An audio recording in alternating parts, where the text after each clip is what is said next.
Merhabalar, Ayşen Örgüleri YouTube kanalıma hoş geldiniz. Bugün size çok güzel bir yelek modelinin yapılışını anlatmaya çalışacağım. Şöyle ben 3 renk kullanacağım arkadaşlar. Böyle griden tam bir tane gitti. Bir de alt kısmında lastiğe ikinci yumaktan birazcık kullandım.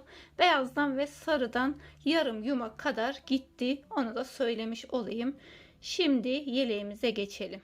Bugün bu güzel yelek çalışmasını hep beraber yapacağız. İnşallah Allah nasip ederse.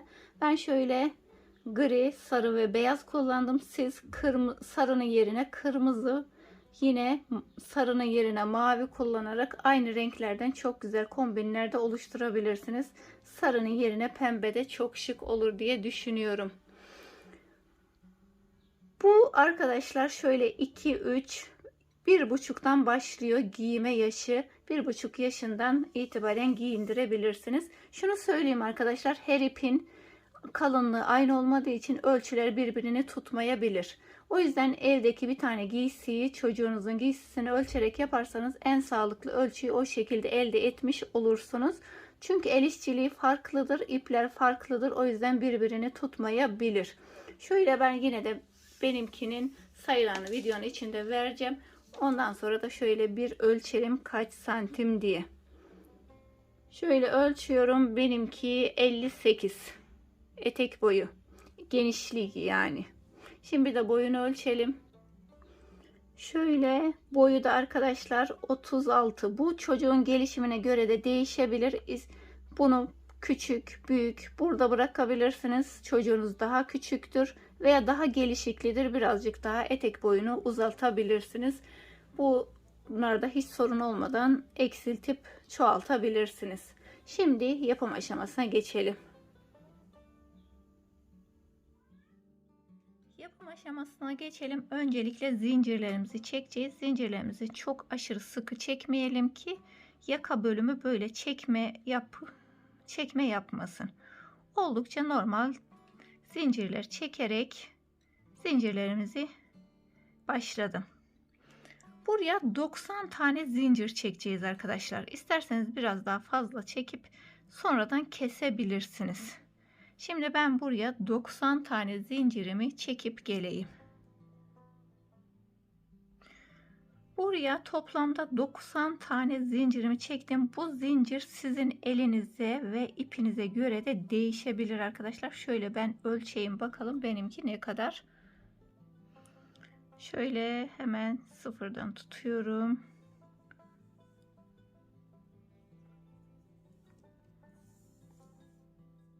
Kamera dışında ölçtüm. Daha sağlıklı oluyor. Kameranın dibinde rahat ölçemiyoruz arkadaşlar. Gördüğünüz gibi 39. Tamamen dümdüz ölçerek şöyle 39 santim benim zincirim. Hemen örmeye başlıyorum. Buraya 1, 2, 3, 4 tane zincir çektim. Buradan 1, 2, 3 şöyle dördüncüye batıyorum. Dördüncüye batıp buraya bir tane ikili trabzan yaptım. Zincirimde sayıyorum. 1, 2.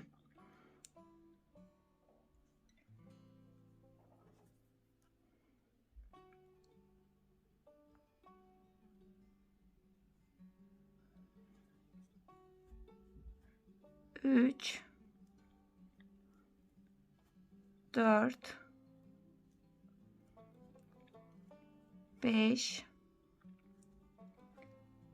6,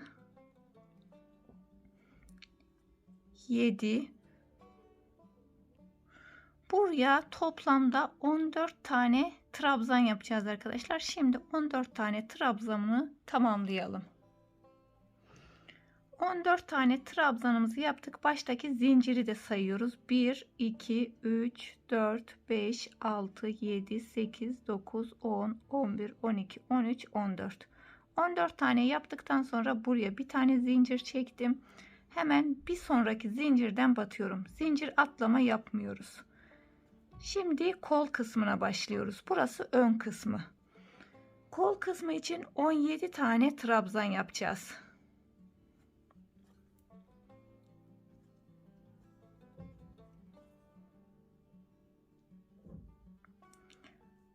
Dördüncü trabzanım, beşinci trabzanımı yaptım. Şimdi burayı da 17 tane olana kadar tamamlayalım.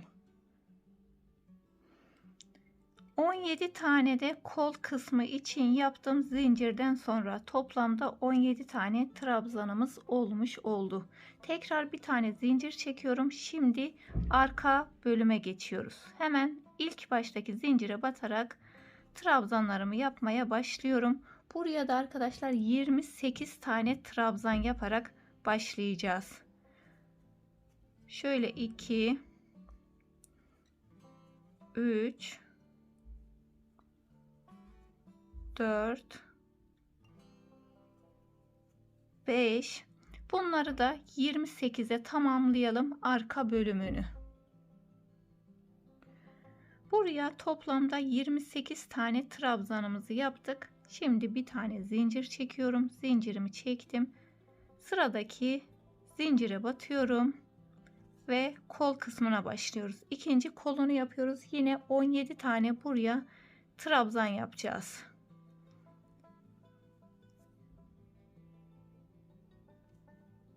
Eğer çocuğunuz biraz kiloluysa arkadaşlar, bu kol sayısını bir tane daha artırabilirsiniz. Her çocuk aynı olmayabiliyor. 1 2 3 4 5, burayı da 17 tane olana kadar örüp tamamlayalım. 17 tane ikinci kol kısmını da zincirden sonra ördük ve son ön bölüme geldik. Yine buraya ön için ikinci ön kısmını yapıyoruz. 14 tane de buraya trabzan yaparak başa kadar gelelim. Böylece alt kurumunu yapmış olacağız. 2 3 14 tane olana kadar tamamlayalım. 14 tane de ön kısma yapıp tamamladık. Tekrar şimdi bir zincir çekip döndürdüm. Hemen buradan birinci trabzana batıyorum. Birinci trabzana batarak trabzanlarımı yapmaya başlıyorum. 1, orada çektiğimiz zincire kadar, yani bu 14 tane trabzanı yine örerek zincirimize kadar geliyorum. 14 tane trabzanımız var. Saymaya gerek yok.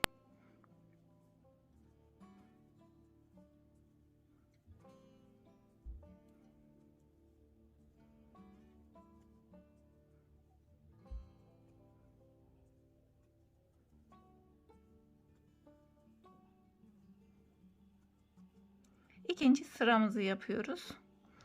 Şöyle zincirimize kadar geldik. 14 tane trabzanımız ördük. Başını alıyorum. Hemen buradaki zincirin içine batıyorum. Bir tane trabzan yaptım. 1 2 tane zincir çektim. Tekrar başını aldım. Aynı zincirin içine batarak bir tane daha trabzan yaptım. Bir tane buraya artırdık. 14 tane trabzanımız 15 tane oldu. Bir tanesinde kol kısmını artırdık arkadaşlar. Şimdi tekrardan bu 17 taneyi örüyorum. Burada kola 2 tane artırıyoruz.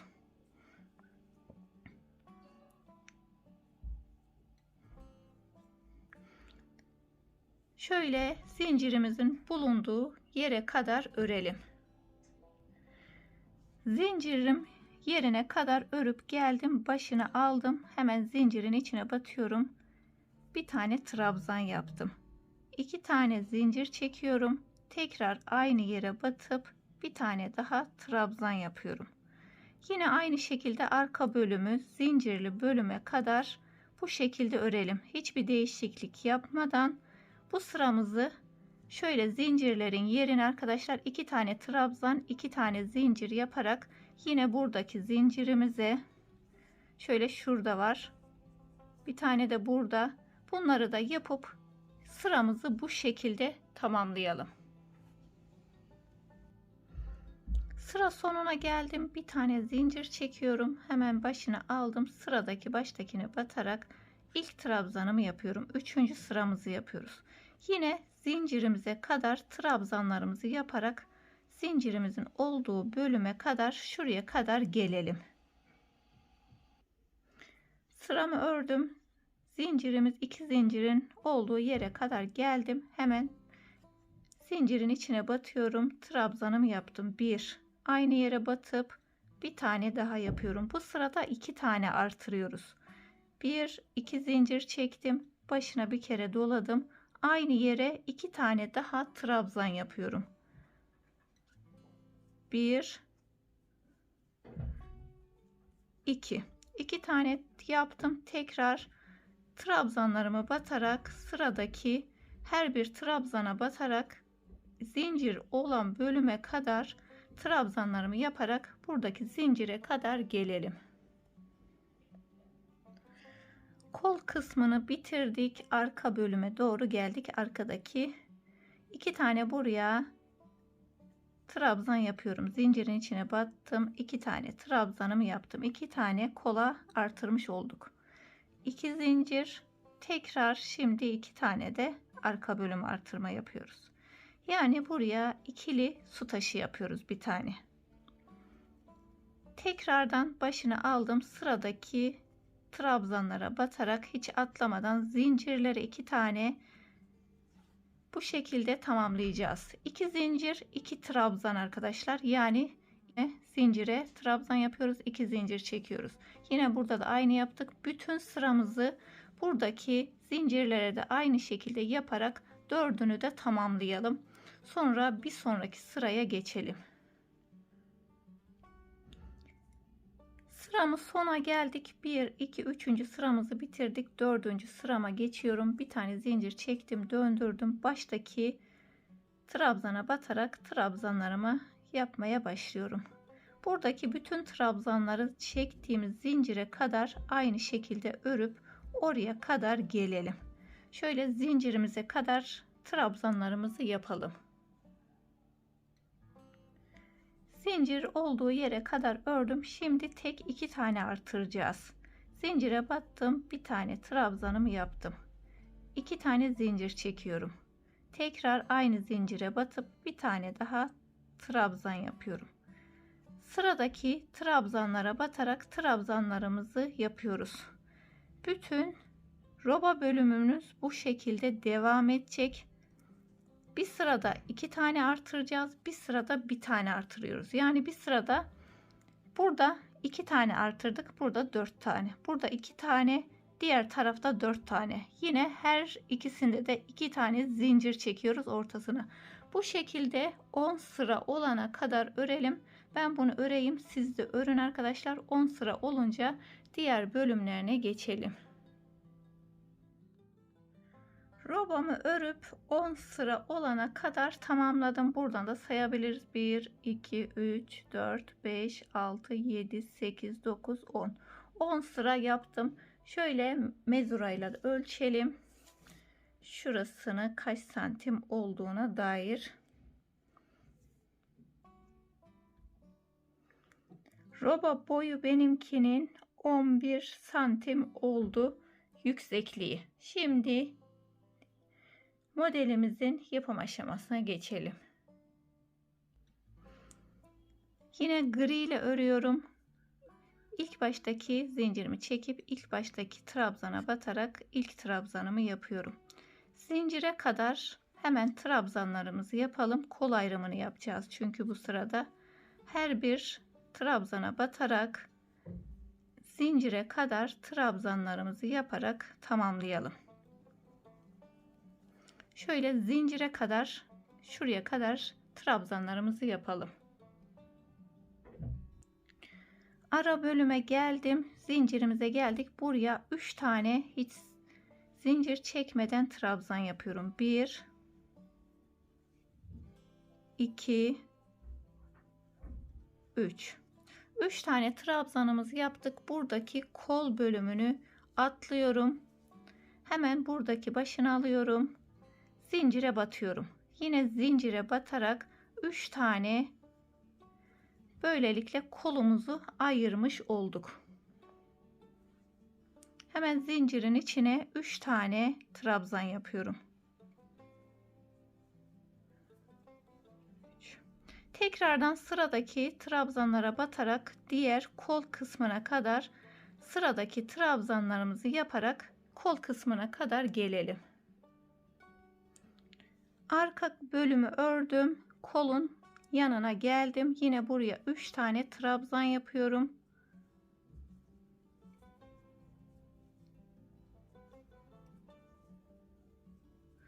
Zincirimin içine 3 tane trabzanımı yaptım. Başını alıyorum. Kol kısmını atlıyorum. Buradaki zincirin içine batarak 3 tane buraya trabzan yaparak ön bölüme geçiyorum. 2 3 tane yaptım. Tekrar buradan sıradaki trabzanları batarak burayı bu başa kadar örüp tamamlayalım. Şimdi burasını nasıl ayarladık arkadaşlar? Buradaki bütün trabzanları saydım. 120 tane burada benim toplamda trabzan sayım oldu. Şöyle ilmekleri saydım. Şu aradaki ilmeği de saydım. Çünkü 120 tane toplamda ilmeğim var. Bunlar arkadaşlar 6 tane kuracağım için şöyle 3 tane part ördüm. Sonra tek tek saydım. 1 2 3 3'ten sonra modelimi kuracağım. Ondan sonra 1 2 3 4 5 6 1 2 3 4 5 6 6 katlarından oluşuyor yani modelimiz. 3 kenarda, 3 de diğer kenarda bıraktık. Yine 6 ediyor. 6 katlarından sayıp oluşturdum modelimi. Şimdi hemen ayarlamayı da o şekilde yapabilirsiniz.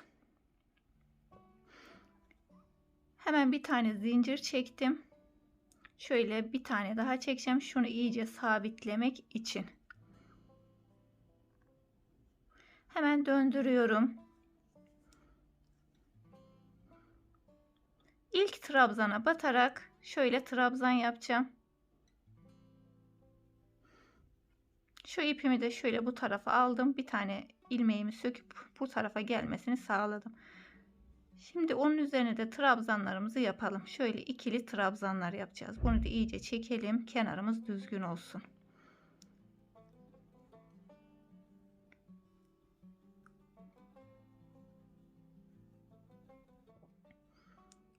Üç tane buraya trabzan yaptım. Şimdi 12 tane zincir çekeceğiz arkadaşlar. Daha önce ben bu modelden sadece model olarak göstermiştim.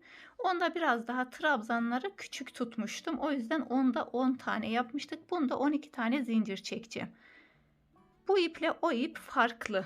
1, 2, 3, 4, 5, 6, 7, 8, 9, 10, 11, 12.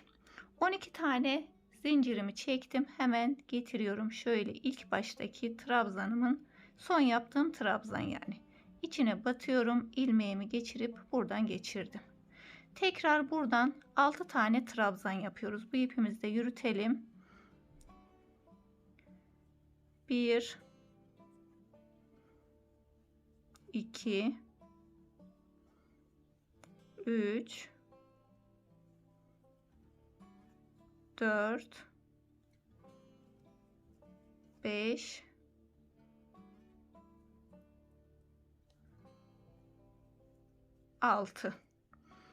6 tane yaptıktan sonra tekrar zincirlerimi çekiyorum. 12 tane. 1 2 3 4 5 6 7 8 9 10 11 12 12 tane zincirimi çektim. Hemen dibine batıyorum. Dibine batıp ilmeğimi çıkarıp kaydırma yöntemiyle kapatıyorum. Bu modelden çok yelek isteyen vardı. Ben sadece model göstermiştim. Onları da kırmayarak bebek yeleğimizi de hazırladık. Yine 6 tane örüyoruz buradan. 2 3 4 5 6 altıncıyı da yaptık. Tekrar 12 zincir. 1 2 3 4 5 6 7 8 9 10 11 12 hemen dibine batıyorum. kaydırma yönteminin üçünü beraber kapatıyorum. Başını alıyoruz. Tekrardan 6 tane. Bu şekilde alt kısmını kuracağız arkadaşlar. Şimdi bu sırayı hiçbir değişiklik yapmadan, şöyle ipim takıldı gelmiyor. Şöyle şuraya kadar gelelim. Şu kısmı da göstereyim nasıl yapacağınızı. Bu şekilde 6 tane sayıp zincir çekelim. 6 tane sayıp zincirimizi yapalım. Kol kısmına kadar geldim. Burayı şöyle geçişinde göstereyim. Hiç bilmeyenler arkadaşlarımız var. Çünkü acemi arkadaşlarımız yapacaklar. Yine 2 tane trabzanımı yaptım. Şu aradaki kısma da mutlaka batın. Buradaki ilmeğe de battım. 3 4 5 6 tane yaptık. Tekrar zincir çekiyoruz arkadaşlar. Zincir yapıp bu şekilde sıramızı sıra sonuna kadar bütün yeleği bu şekilde yapalım. Sıramın sonuna kadar geldim. Bir tane eksik geldi arkadaşlar. Sayarken demek ki hata yapmışız. Şöyle koltuğa kadar söktüm. Geri geldim. Bir tane şu aradaki ilmeğe, bir tane ilmeğe 2 kere batarak bir tane artırma yaptım. 121 tane olması gerekiyor ki 6 katlarını bulmuş olalım. Bu şekilde başa gelerek yine kenarda 3 tane trabzanımız oldu. Oraya bir tane artırma yaparak. Böyle bir tane eksik geldi diye bütün sırayı sökmeyin. Bu şekilde kenardan veya koltuk dibinden, kol dibinden bir tane artırın veya burayı bir tane eksiltin. Fazla da geliyorsa. Hemen bir tane zincir çektim, döndürüyorum. İlk trabzana batarak, bir tane zincir yeterli arkadaşlar. İlk trabzana batarak sık iğne yapıyoruz. 1 2, hemen zincirin yanındaki şöyle trabzanın üstüne batıyorum.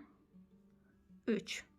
Bu trabzanı çektiğim zinciri şöyle öne doğru alıyorum. Zincirin içine batmıyorum. Kenardaki trabzanın şöyle gördüğünüz gibi başına. Umarım görünüyordur. Şöyle trabzanı zinciri atlıyorum. Üstünden sık iğnemi yaptım. 1 2 3 4 5 6. Normalde saymanıza gerek yok arkadaşlar. Ben şöyle göstermek için aradakilerde kaç tane olacak diye hemen zincirin yanına battım. 6 oldu. Zinciri atlıyoruz. Zinciri şöyle atlıyorum. Bir sonraki şu trabzanın başına batıyorum. Gördüğünüz gibi yerimiz belli zaten. 1 2 3 4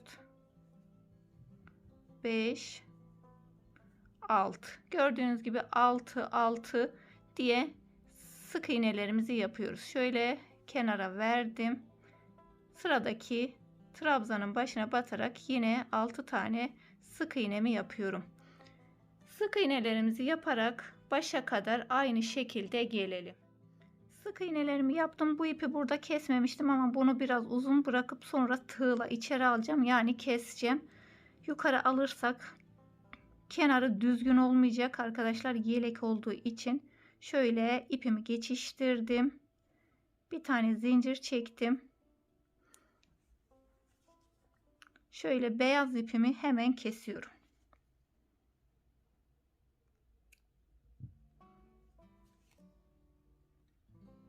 Hem beyazı hem sarıyı buradan yürüterek saklayacağım. Şöyle iyice çekiştirdim iplerimi.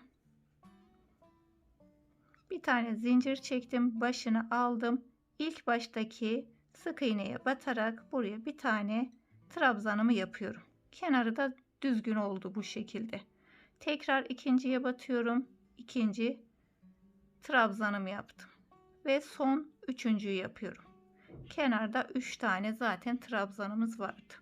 12 tane zincir çekiyorum. 1 2 3 4, 5, 6, 7, 8, 9, 10, 11, 12. 12 taneyi çektik. Getiriyorum aşağıdan. Hemen trabzanın tepesine batıp bunların üçünü beraber kapattım. Sıradaki trabzana batıyoruz. Yine sıradakine batıp 1, 2, iplerimi hala yürütüyorum. 3,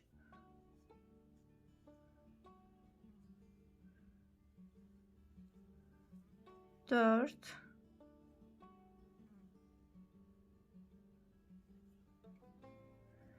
5.'yi yaptık. 1, 2, 3, 4, 5 ve 6.'yı yapıyorum.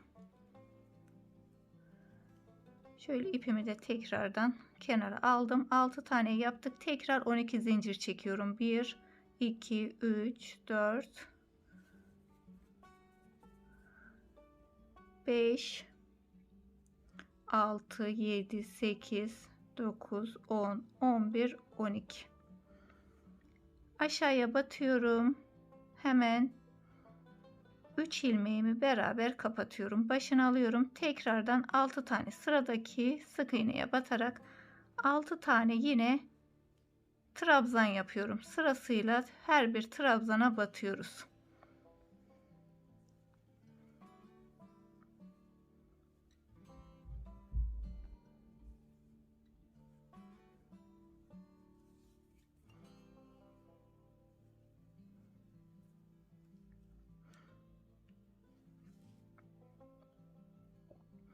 İki, 3, 4, 5, 6. Tekrardan zincir çekiyoruz. Modelimiz bu şekilde devam edecek arkadaşlar. Şöyle zincirlerimizi birbirinin içinden sonra tamamlayınca geçireceğiz. Şöyle bir geçirin arkadaşlar. İlk önce yaptığınızda sizinkiler kasma yapıyor mu? Çünkü herkesin eli bir olmaz. Benimki 12 tane çok güzel denk geldi. Eğer sizinki kasma yapıyorsa bir sayı daha artırıp 13'e çıkarın zincir sayınızı.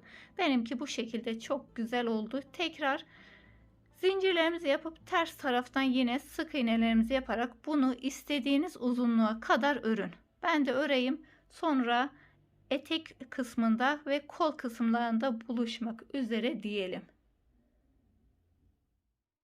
Arkadaşlar ben yeleğimi yapıp tamamladım. Şöyle sayalım. Burada 19 tane zincir yaptım.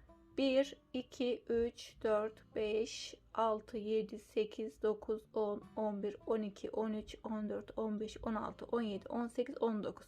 19 tane zincir yaptım. Ben buradakileri geçirdim arkadaşlar. Bunları da beraber geçireceğiz şimdi. Ondan sonra zincirlerimizi sabitlemeye geçeceğiz. Şimdi kenarında ben bir tanesini bıraktım arkadaşlar. Sizin için de nasıl geçireceğinizi göstereyim diye. Şöyle umarım görünüyordur. Şimdi burada şöyle beyaza taktım. Sarıya da hemen takıyorum. Sarıyı getirip bunun içinden geçirdim. Sıradaki beyazı alıyoruz. Beyazı alıp sarının içinden geçiriyorum. Griye geçiyoruz. Griyi alıp bunun içinden geçiriyorum. Tekrar beyaza geçiyoruz. Beyaz alıp bunun içinden geçiriyoruz. Yani o kadar kolay ki. Şöyle zincirlerimizi zincirin içinden geçiriyoruz. Ben 19 tane yaptım. Siz biraz daha uzun istiyorsanız biraz daha 2 sıra daha örebilirsiniz. Eğer biraz daha kısa istiyorsanız çocuğunuza büyük geldi diyelim. 2 sıra küçültüp eksiltebilirsiniz. Burası size kalmış bir şey arkadaşlar.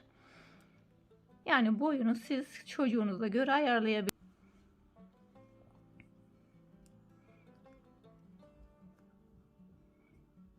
İyice de zincirlerimi yerleştiriyorum. Çekiştirip şöyle diğerlerini de yapmıştık. Şimdi tersini döndürüyorum.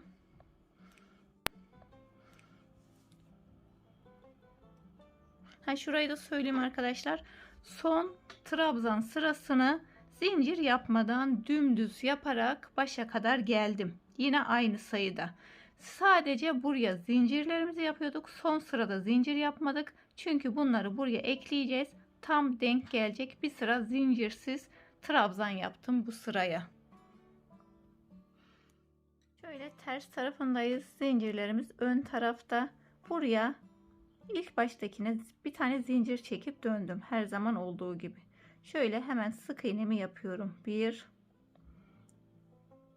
2 üçüncü de ekleyeceğiz arkadaşlar. Hemen battım. Zincirimi de aldım. Düz aldığımızdan emin olalım. Şöyle üçüncüye ekledim. Sık iğne yaptım. İsterseniz bir taneyle de ekleyebilirsiniz. Ben 2 taneyle ekleyeceğim ki şunlara uyum sağlasın. Bunların arası açık. Burada bir tane yaptığımız için açık olmadı. Hemen bir sonrakine batıyorum. Buradan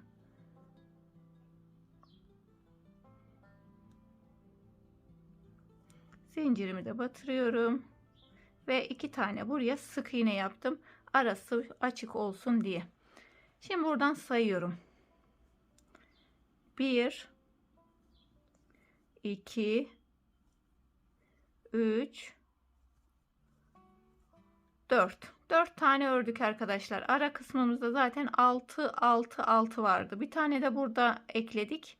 5 oldu. Şimdi 6.'ya ekliyorum. 4 tane boş ördük. 5.'ye ekliyorum. 5 ve 6. 6 tane oldu. Tekrar 4 tane örüyorum. 1 2 3 4 5'inci de ekliyoruz. Hemen modelimi alıyorum. Ekledim. Şöyle 6.'yı da tekrar ikinciye ekliyorum. Yani umarım anlaşılır olmuştur. 5 tane 4 tane örüyoruz. 5'inci de ekliyoruz. 1 2 3 4 tane sık iğne ördüm. Hemen 5.'ye batıyorum. Arkadan zincirimi aldım. Tekrar 6.'ya batıp tekrar ekliyorum. Tekrar 4 tane örüyoruz. Bu şekilde sıramızı yapıp şöyle başa kadar gelelim. Şunları da göstereyim nasıl durduğunu arkadaşlar. Bu şekilde de durdu. Bu sırayı bitirelim. Sonra lastik kısmına geçelim. Şöyle yapıp başa kadar geldim arkadaşlar. Şimdi bir tane zincir çekiyorum. Başını aldım. İlk trabzana batarak trabzan yapıyorum. Bir sıra yine trabzan yapacağız. Arkadan gelirken lastiğimizi kuracağız. İsterseniz sadece trabzan yaparak da alt kısmını bırakabilirsiniz.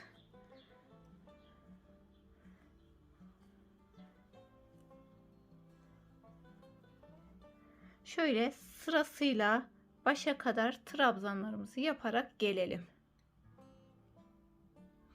Şöyle alt kısmını bir sıra trabzan yaparak tamamladım. Ben burada bırakacağım arkadaşlar. En sonunda bir sıra ters sık iğne yaparak lastik kısmını tamamlayacağım. Şimdi ipim buradayken hiç koparmadan şu ön kısmını tığlamaya başlayalım. Yukarıya doğru tığlamaya başlıyorum. Şöyle ilk trabzana batarak bir tane sık iğne yaptım. Hemen sonradaki aradaki şu sık iğne yapmıştık. Sık iğneye batıyorum. Bir tane de buraya yapıyorum. Buraya battım. Sonra bir sonraki boşluğa batıyorum. Sonra bir sonraki boşluğa. Hemen buradaki gördüğünüz gibi sık iğnemiz var. Sık iğneme battım. Buradaki trabzana bir tane yapıyorum. Bir sonraki şu aradaki sık iğneye batıyorum. Bir sonraki trabzana batıyorum. Aradaki şöyle sık iğneye batıyorum. Aradaki yine bir tane daha burada sık iğne gibi yerimiz var arkadaşlar. Gördüğünüz gibi zaten yerlerimiz belli. Sonra trabzana batıyorum. Bu şekilde yukarıya doğru gelelim arkadaşlar. Şöyle burayı tamamen yukarıya doğru buraya kadar yaparak bu şekilde sık iğnelerimizi örelim. Sonuna kadar yapıp tamamladık sık iğnelerimizi. Bir tane zincir çekiyorum. Hemen döndürüyorum. Şimdi baştakine bir tane sık iğne yapıyorum. Şöyle kameramızı netleyelim. Bir sonrakine ikinciye de tekrar bir tane sık iğne yaptım. 1 2 3 4 5 6 6 tane buraya zincir çektim arkadaşlar. 1 2 üçüncüye batıyorum. Buraya bir tane düğme deliği açtık arkadaşlar. Düğmelerimizi çok küçük kullanmayacağım için birazcık büyük açtım. Siz daha küçük kullanacaksanız 4 tane açabilirsiniz. Şimdi buradan yine 1 2 3 4 5 6 1 2 3 4 5 şöyle şuna yapacağım. 7 tane yaptım. Şimdi yine 1 2 3 4 5 6 7 pardon 6 tane zincirimi çektim. 1 2 atlayıp üçüncüye yapıyorum. Sadece yaka kısmının şu gri kısmına koyacağım ben düğmelerimi. Siz istiyorsanız biraz aralıklı koyup aşağıya kadar düğme deliklerinizi ayarlayabilirsiniz. Şimdi yeniden sık iğnelerimi yapıyorum. 1 2 3 4 5 6 7 tane yaptık. Şimdi 6 zincir 1 2 3 4 5 6 zincir 1 2 üçüncüye batıyoruz. Şöyle ipim yarıldı. 2 tanesini geri alıp 2 tane daha çekiyorum. 6'ya tamamlayıp 1 2 üçüncüye batıyoruz. Şimdi tekrardan burayı sık iğne yaparak şöyle aşağı doğru gelelim arkadaşlar. Hiçbir şey yapmadan sadece sık iğne yapacağız çünkü. Sık iğne yaparak başa kadar burayı alta kadar sık iğnelerimizi tamamlayalım. Şöyle başa kadar geldik arkadaşlar. İsterseniz böyle bırakabilirsiniz. Ben bir sıra daha sık iğne yaparak düz tarafında kalmasını istiyorum. Son sıramın. Şöyle tekrardan bir sıra daha sık iğne yaparak bu sırayı tekrar yukarı doğru çıkıyoruz. Yaptığımız düğme deliklerine kadar yapalım. Ben yapayım arkadaşlar. Siz de yapın. Sonra düğme deliklerine de sık iğne yapacağız. Sonra yaka bölümüne geçelim. Yapıp buradaki düğmeleri ikisini yaptım. Buradakine geldik. Buraya 4 tane şöyle içine sık iğne yapıyorum. 3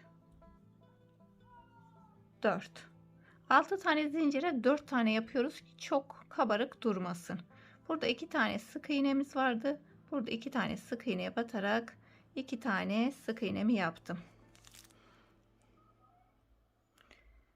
Şimdi burası başlangıç kısmımız. İlk çektiğimiz zincirimiz. Buraya şimdi batarak şöyle bir tane zincir çekiyorum. Kenarı düzgün olsun diye. Sıradaki bütün trabzanların dibine batarak buraya bir sıra sık iğne yaparak diğer kenara kadar geleceğiz. Sonra diğer kenarın ön partını yapacağız. Şöyle arkadaşlar, şimdi biz şöyle yukarısı robanın ilk başlangıç kısmına sık iğne yapacağız. Her bir zincire batarak bir tane sık iğne yapalım. Başa kadar gelelim. Şöyle çok da sık iğnelerimizi sıkı yapmayalım ki çekme yapmasın. Bol bol sık iğnelerimizi yaparak bunun başlangıç kısmına kadar şöyle bitirelim. Sonra bu öndeki part kısmını yapacağız arkadaşlar. Şimdi ben buraya kadar yapıp geleyim. Şöyle arkadaşlar yakasını bütün yakayı sık iğne yaparak diğer kenara geldik. Şimdi burayı da part olarak öreceğiz. Diğer tarafta nasıl ördüksek buraya da 3 sıra sık iğne öreceğiz. Şöyle hemen gidiyorum. Bir tane başa battım. Bir sonrakine batıyorum. Sık iğnemi. Yine bir sonrakine batıp sık iğne yaptım.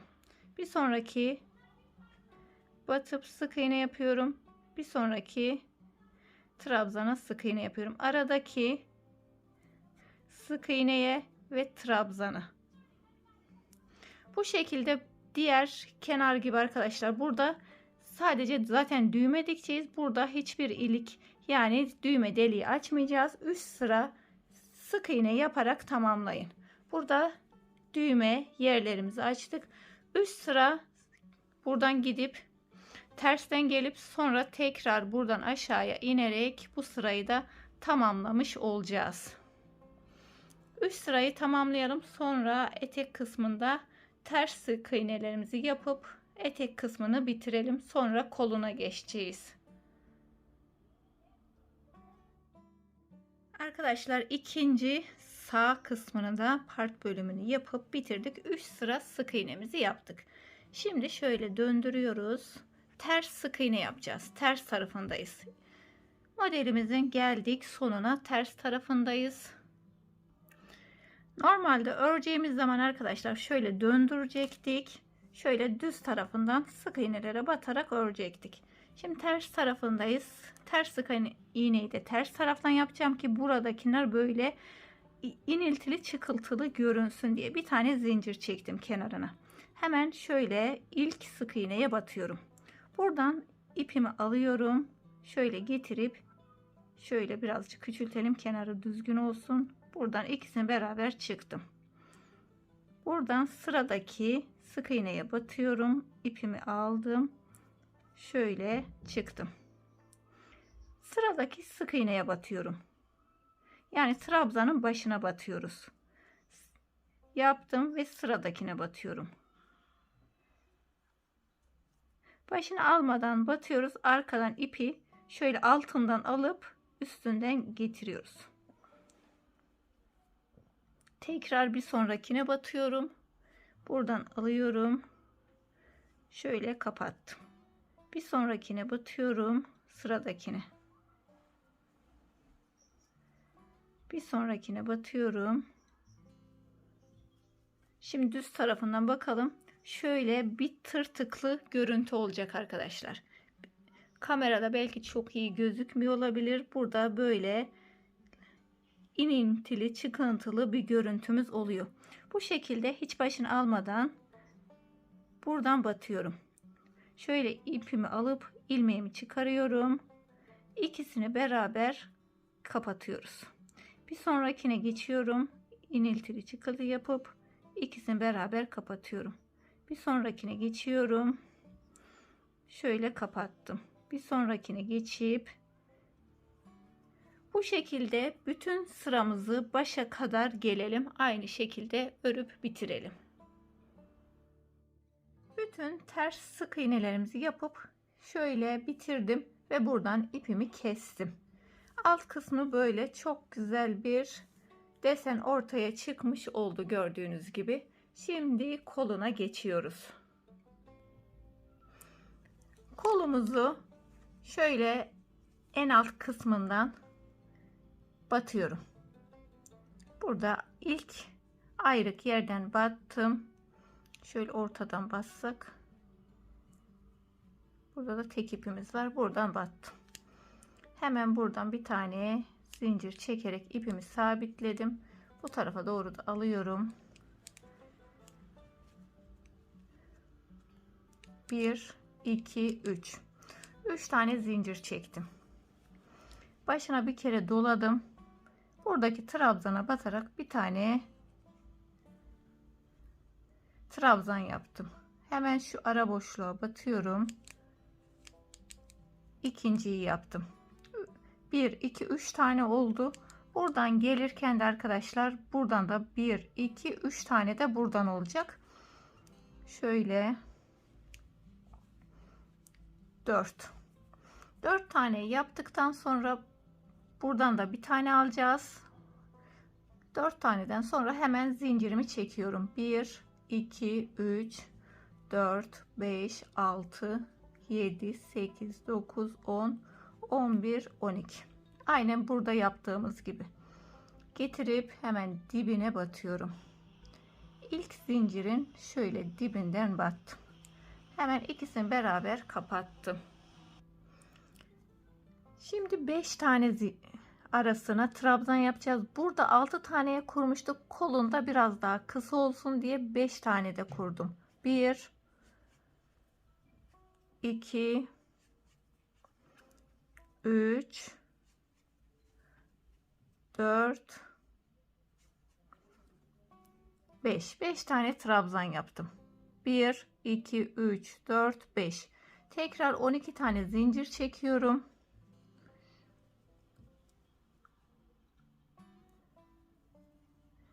Hemen buradaki köküne batıp kapattık. Tekrardan 5 tane trabzan yapıyoruz. 1 2 3 4 5 tane yaptık. 1 2 3 4 5 12 tane zincir çekiyorum. 1 2 3 4 5 6 7 8 9 10 11 12. Hemen dibine batıyorum. Kaydırma yöntemiyle kaydırdık. Bu şekilde arkadaşlar kolumuzu başlangıç kısmına kadar, buraya kadar gelelim. Ben şimdi burada yine aynı şekilde burayı da göstereceğim. Buraya kadar yapıp bütün kolu yuvarlak yapalım. Şöyle geldim arkadaşlar. Şu kol dibine buraya 9 tane zincir yaptım. Şu kol dibine yapmayacağım ki çocuğun kol dibine böyle zincirler gelip hani bunlar sertiye batma yapmasın. O yüzden şu ara kısmı boş bırakacağım. Şimdi buradaki hemen baştaki son zincirimden sonra bir tane trabzan yaptım. Şu araya batıyorum. Bir tane de bu araya. Yoksa burada bir aralık oluşur.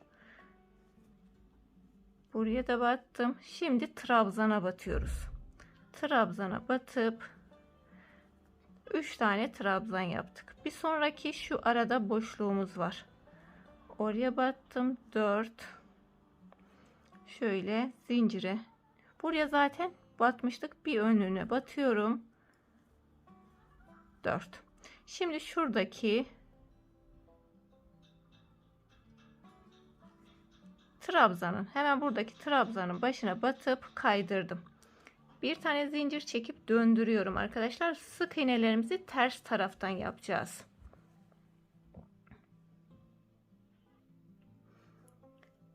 Başını almadan şimdi burada kaç tane trabzanımız oldu zincirlerin arasında boşlukta. 1 2 3 4 5 6 7 tane oldu. Bu araya bir tane daha şuraya yapabiliriz normalde zincir, ama ben yapmayacağım ki şöyle kol dibine gelen kısım yumuşacık olsun diye. Hemen baştaki sık iğneye batarak bir tane sık iğne yapıyorum. Her bir sık iğneye batarak sık iğnelerimizi yaparak şöyle başa kadar geliyorum. Bir sonrakine batıyorum. 3. Bir sonrakine battım. 4. Sonrakine battım. 5. 5 tane oldu. Hemen bu zincirimizi yatırıyoruz. Etek ucunda yaptığımız gibi. Hemen buraya yine bir sonrakine geçiyorum. 2 3 4 5. Hemen yatırıyorum. Bir sonraki zincirin kenarından batıyorum. Yine 5 tane araları da trabzan yaptık. 5 tane sık iğne yaparak böyle bu şekilde sıramızı buradaki sık iğneye kadar şöyle şuraya kadar yapıp gelelim. Sonuna geldim. Son trabzana batıp buradan hemen kaydırma yöntemiyle kapattım. Sarı ipimi alıyorum. Sarıya başlıyoruz. Sarıya başladım. Bir tane zincir çektim. Şöyle beyazı da iyice çekiştirdim ve hemen makasımı alıyorum. Beyazı birazcık uzun bırakarak kesiyorum. Sarıyla devam edeceğiz ama düz tarafından yapıyoruz. Yine döndürüyorum. İkinci sıraya 2 tane zincir çekerek başlıyorum. Hemen dibine batıyorum. Buradaki trabzanlarımızı yapmaya başlıyoruz. 1 2 3 4. Şimdi 4 tane yine yaptık. Yine 12 tane zincir çekerek modelimizi yapıyoruz. 1, 2, 3, 4, 5, 6, 7, 8, 9, 10, 11, 12. Hemen dibine batıyorum, kapatıyorum. 5 tane trabzan yaparak ikinciyi yapıyorum. Bu şekilde sıramızı bitiriyoruz. Aynı etekte yaptığımız gibi arkadaşlar. Sarı sıramızı da yapıp aynı şekilde buraya kadar yapıp sonra zincirlerimiz, sonra sık iğnemizi gelelim ters taraftan. Ondan sonra şöyle diğer kolundan göstereyim. Bir sırada normal trabzan yapacağız üstüne. Sarı bittikten sonra bir sırada hiç zincir yapmadan trabzan yapalım. Ondan sonra sık iğne ile bunları etek boyunda yaptığımız gibi buraya ekleyelim.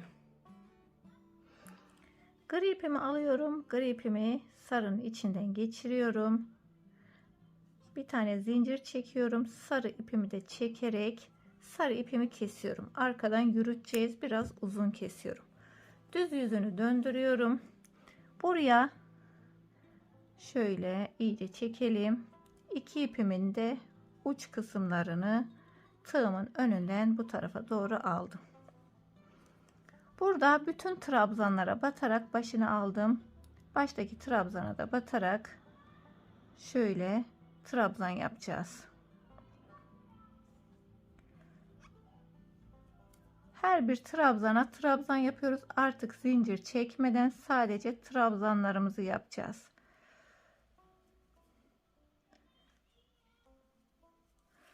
Şöyle trabzanın üstünden sırayla trabzan yapıyoruz. Zincir çekmiyoruz.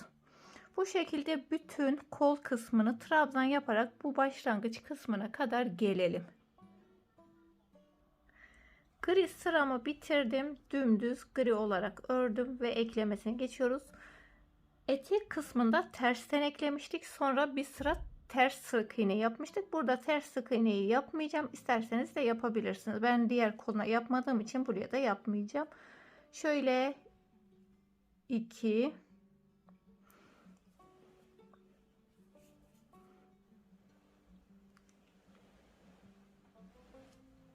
3 tane sık iğne yaptım. Dördüncüye batıyorum. Dördüncüye de hem zincirime battım hem bu taraftan da yaparsanız hem görürsünüz ne yaptığınızı. Bu şekilde ekledim. 1 2 3 arada 3 tane boş yaptık. Hemen buradaki zincirime batıyorum. Ekledim. Tek de ekleyebilirsiniz. Tek ucunda dediğim gibi tekrar bir sonrakine ekliyorum. 2 tanesini buraya eklemiş oldum. Tekrar 4 tane. Bak dibinde arkadaşlar boş var. Bunu es geçmeyin. 1 2 3 hemen dördüncü de ekliyoruz. Ekledim birinciyi, şöyle kenara alıyorum. Tekrar burada eklememi yaptım. Bu şekilde ekleyerek 3 tane araya arkadaşlar burada batmamış olana batıyorum. Sırasıyla 3 ekliyorum. 4 ve 5'e de sık iğnelerimizi yapıyoruz. Bu şekilde yapıp kenarını bitirelim. Bütün hepsini ekledim. Sonuna geldim. Bir tane zincir çekiyorum. Birazcık uzun kesiyorum ki tığla arkaya alalım. Şöyle kolumuz da bitmiş oldu arkadaşlar. Siz isterseniz bunu birazcık daha bir zincir daha artırabilirsiniz. İstediğiniz kadar uzunlukta kol kısmını da yapabilirsiniz. Şöyle yarım kol yapabilirsiniz. Benim gibi böyle kısa da yapabilirsiniz. Bu size kalmış bir şey. Şöyle modelimiz bitti. Düğmelerimizi dikelim. Son bölümde görüşmek üzere diyelim. Arkadaşlar ben yeleğimi yapıp bitirdim. Çok şık ve çok da güzel oldu. Umarım siz de beğenir, benimle beraber çalışabilirsiniz. İstediğiniz rengi yapabilirsiniz. Farklı renklerde yaparak kız çocuklarına da yapabilirsiniz. Pembe, gri, beyaz o şekilde çok güzel olur. Yine pembenin yerine, sarının yerine kırmızı koyarak aynı renkleri tercih edebilirsiniz. Sarının yerine pembe koyarak çok güzel renk kombini yapabilirsiniz arkadaşlar. Sarının yerine yine mavi koyarak da çok güzel bir kombin olur diye düşünüyorum. Çok şık oldu arkadaşlar. Şöylesini de gösterelim. Tam açılmış halini de bence çok şık ve çok da güzel oldu. Bugün de beni izlediğiniz için çok teşekkür ederim. Bir başka videoda görüşmek üzere. Kendinize iyi bakın. Allah'a emanet olun. Hoşça kalın.